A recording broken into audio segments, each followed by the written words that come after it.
Bismillahirrahmanirrahim. Manakib Habib Hasan bin Toha bin Yahya, Kanjeng Raden Tumenggung Sumo Diningrat, Kiai Hasan, Syekh Keramat Jati. Al-Alamah Al-Arif Billah Al-Habib Al-Qutbil Khos Al-Habib Hasan bin Toha bin Yahya, yang lebih dikenal dengan Syekh Keramat Jati, lahir di Cirebon. Beliau putra dari Qutbil Akhtab Habib Toha bin Muhammad Al-Qadi bin Yahya dengan Sarifah Fatimah binti Husain bin Abu Bakar Al-Idrus. Beliau secara nasab masih keturunan Al-Qutub Habib Syekh bin Ahmad bin Yahya. Perjalanan Habib Hasan bin Toha bin Yahya. Beliau mendapat pendidikan langsung dari kedua orang tuanya sampai hafal Al-Quran sebelum usia 7 tahun. Beliau banyak hafal kitab-kitab hadis dan fikih sejak sebelum dewasa. Selain belajar ilmu syariat, Habib Hasan juga belajar ilmu tarekoh kepada para ulama aulia waktu itu, khususnya dari orang tua dan guru-guru beliau di Tarim. Di antaranya Habib Ahmad bin Umar bin Smith, seorang wali kutub pada zaman itu. Guru-guru beliau di Jawa antara lain Qutbil Khos Al-Halabib Alwi bin Abdullah Bafakih, dan beberapa ulama di Jawa, Cirebon, Banten, dan juga di tanah di luar Jawa.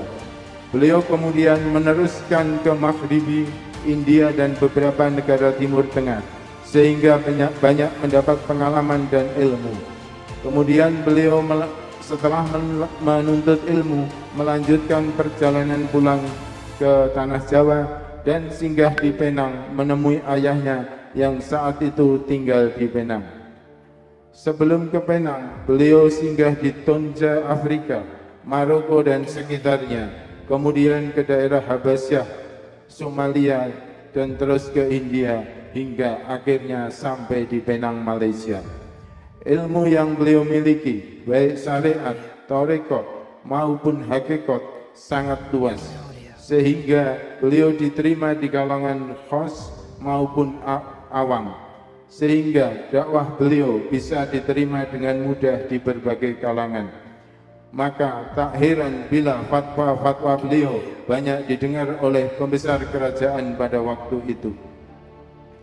Setelah tinggal beberapa saat di Penang, kemudian beliau berdakwah ke Pulau Jawa sekaligus pulang ke tanah kelahirannya. Dan pada saat tinggal di Banten, daerah Banten sedang terjadi perselisihan. Habib Hasan membantu perselisihan tersebut di kerajaan Banten. Karena jasa beliau, Habib Hasan diangkat sebagai sesepuh di Banten. Sewaktu di Banten, beliau bukan hanya mengajar dan berdakwah, tetapi juga berjuang di Banten dan Cirebon untuk mengusir penjajah. Walaupun saat itu Sultan Banten telah diasingkan ke Surabaya oleh penjajah, tetapi Habib Hasan yang meneruskan dan untuk menyatukan kekuatan Banten dan pasuruan Cirebon dalam rangka mengusir penjajah. Selanjutnya, Habib Hasan meneruskan perjalanan dakwahnya ke Pekalongan, Jawa Tengah. Di Pekalongan, beliau tinggal di desa Ngeledok dan mendirikan pesantren dan masjid di desa Keputran. Pengaruh Habib Hasan mulai dari Banten sampai Semarang memang luar biasa, sehingga penjajah selalu mengincar dan mengawasinya. Pada tahun 1206 Hijriah, terjadilah pertempuran di Pekalongan. Tetapi dengan kegigihan dan strategi yang dimiliki Habib Hasan dan dengan dibantu para santri dan pasukannya, beliau selalu membuat pasukan penjajah kewalahan. Meskipun pesantren Habib Hasan akhirnya dibumi-hanguskan oleh Belanda. Bukannya Habib Hasan tidak mau melakukan perlawanan pada saat pesantrennya dibumi-hanguskan, tetapi lebih untuk melindungi masyarakat di sekitar pesantren akibat dari kemarahan penjajah. Kemudian beliau melanjutkan perjalanannya atau hijrah ke Yogyakarta sekitar tahun 1775. Beliau memulai perjuangannya melawan penjajah di perbatasan Jawa Tengah dan Yogyakarta. Habib Hasan sangat ditakuti dan disegani para perampok dan penjajah karena kesuksesannya dalam menundukkan para perampok dan juga melawan penjajah. Beliau akhirnya diangkat menjadi Wedono Lebet pada era Sultan Hamengkubuwono pertama. Kemudian meningkat menjadi Patih Lebet sebagai kepala pasukan yang menjaga keselamatan keluarga besar Hamengkubuwono I sampai Hamengkubuwono II. Sampai akhirnya beliau diamanai menjadi Panglima Besar yang membawai seluruh pasukan Mataram yang dibantu wakilnya yaitu Raden Ronggo Prawiro Dirjo. Beliau dikenal juga sebagai ahli strategi, ahli intelijen, juga sebagai komandan pasukan Burhot atau pasukan bercadar yang menjadi target utama Jenderal Dendles dan Gubernur Timur Laut Jawa Peter Gerald van Overstol.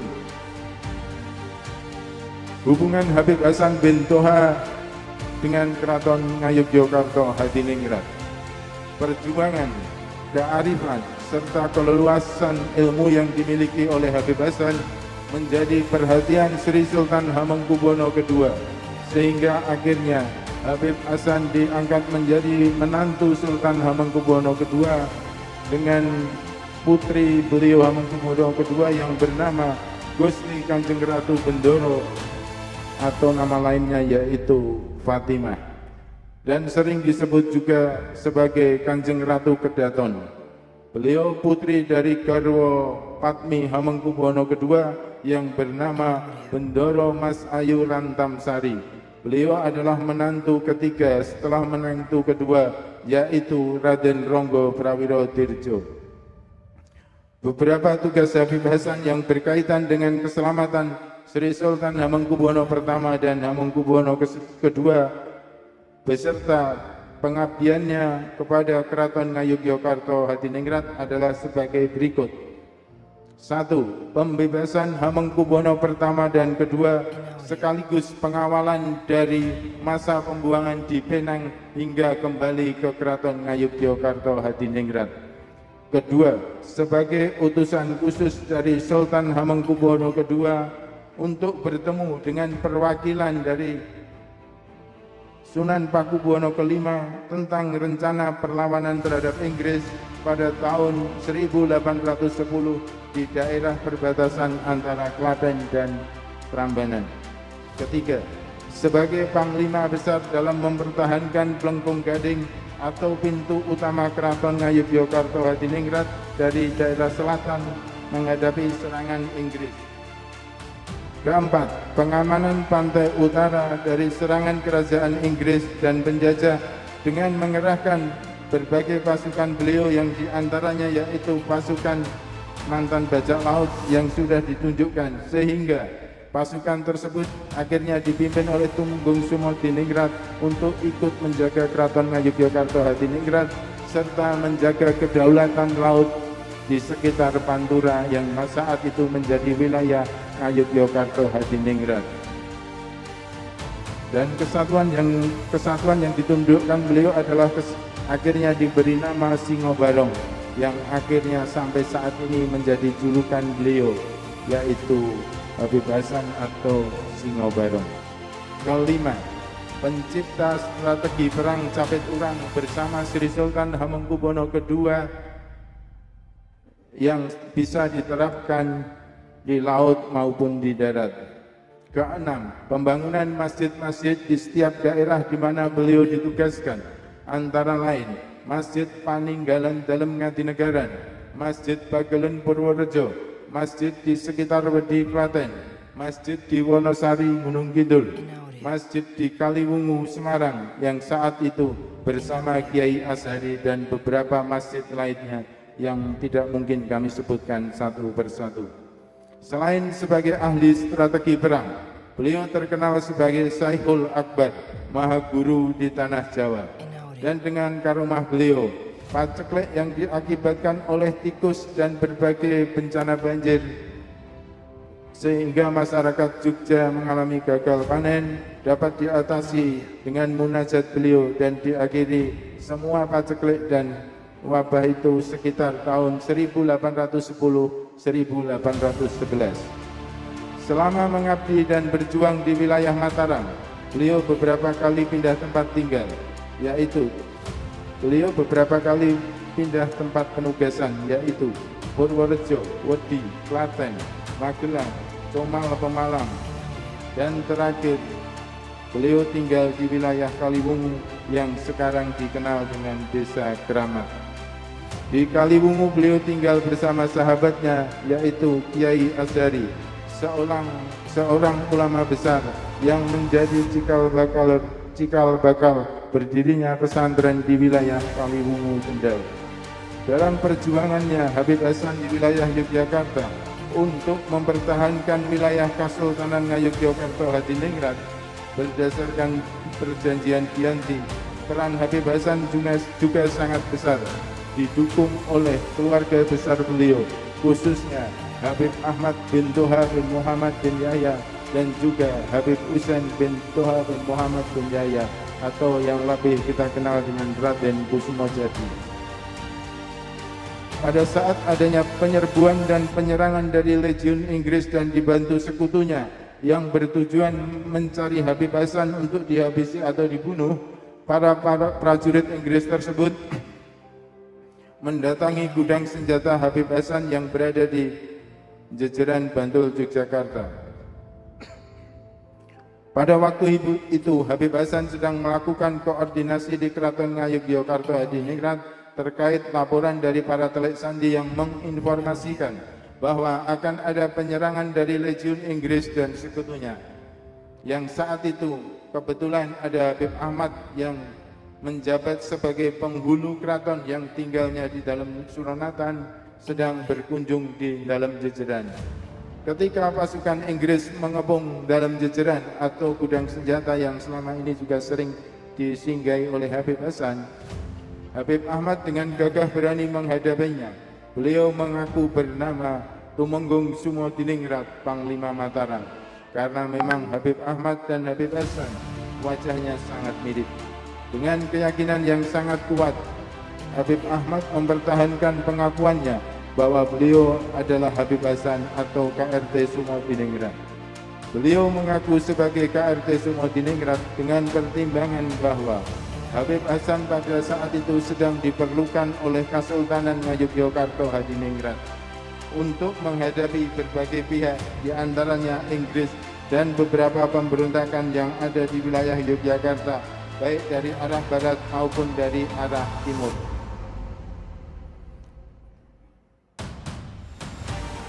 Karena kejadian itu, untuk meyakinkan kebenaran sosok Habib Hasan, pihak Inggris kemudian menyandera keluarga Habib Ahmad.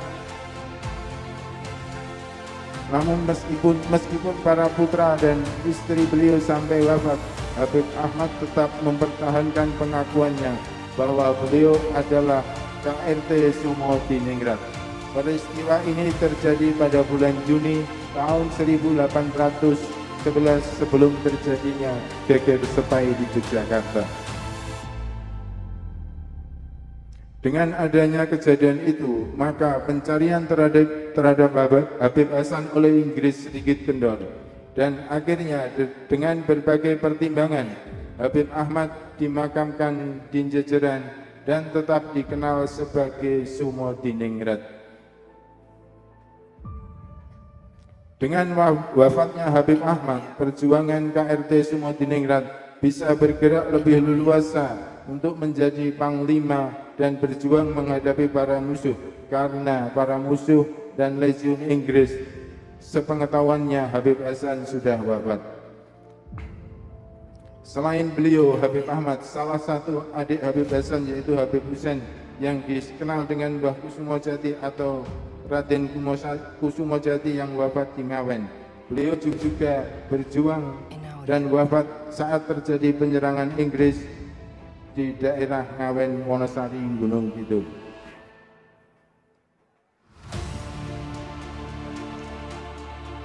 Setelah mendengar Habib Husain wafat, Habib Hasan mengambil alih komando Benteng Ngawen. Beliau dan Raden Ronggo kemudian mengatur strategi untuk menghadapi rencana penyerbuan dari Legiun Inggris, baik dari wilayah Surakarta, Surabaya, dan Madiun yang besar-besaran, akan menyerang Yogyakarta pada tahun 1812 yang akhirnya kita kenal dengan Geger Sekai. Masa tinggal di Semarang. Setelah tugas beliau di wilayah Semarang, Habib Hasan mendirikan benteng pertahanan di daerah Jomblang. Habib Hasan tinggal di benteng Jomblang yang dahulunya dibangun oleh Sultan Hamengkubuwono II atas arahan dari beliau Habib Toha, ayah dari Habib Hasan, untuk memberi penekanan kepada Gubernur VOC yang berkedudukan di Semarang. Setelah itu, Adipati Surohadi Munggolo juga memperkuatnya dengan memberikan surat kesetiaan kepada Kesultanan Ngayogyakarta Hadiningrat. Tarekoh yang dipegang oleh Habib Hasan adalah Tarekoh Sa'adatil Alawiyin atau Alawiyah, Satoriyah, Khadiriyah, dan Sadiliyah Naksabandi. Itulah yang diterapkan untuk mendidik keluarga dan anak muridnya, seperti membaca aurat wirdul latif dan istighfar menjelang maghrib. Setelah berjamaah maghrib dilanjutkan sholat sunat rawatib, tadarus Al-Quran, membaca rotib dari rotibul hadad, rotibul atos, rotibul kubro, dan wirid salat sadatil hinjaya serta rotibnya. Kemudian dilanjutkan sholat isya berjamaah, selanjutnya membaca aurat dan makan bersama, di mana ini untuk melanggengkan hubungan keakraban di antara keluarga beliau. Di antara kebiasaan beliau yang tidak pernah ditinggalkan adalah berziarah kepada para aulia atau orang-orang soleh, baik yang masih hidup maupun yang sudah wafat. Rumah beliau terbuka 24 jam dan dijadikan tumpuan umat untuk memecahkan segala permasalahan yang mereka hadapi.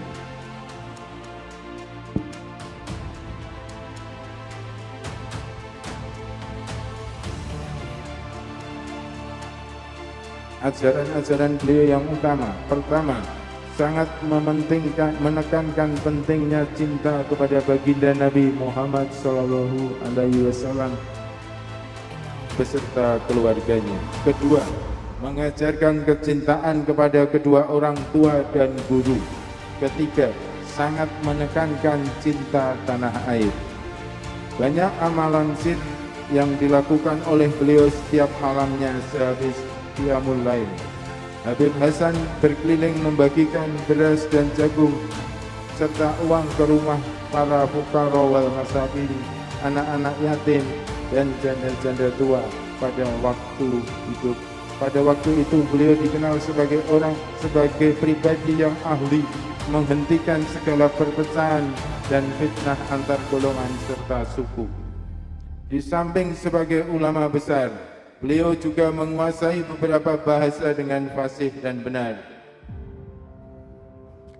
Di antara putra dan keturunan Habib Hasan antara lain Habib Abdul Hamid, Habib Toha Ciledug, Habib Umar yang dimakamkan di Yogyakarta, Habib Alwi, Habib Muhammad atau Mbah Surgi Jatikusumo Batang, Habib Ahli Mufti Besar di Yaman, Habib Yahya, Dewi Aisyah, Raden Ayu Fatimah.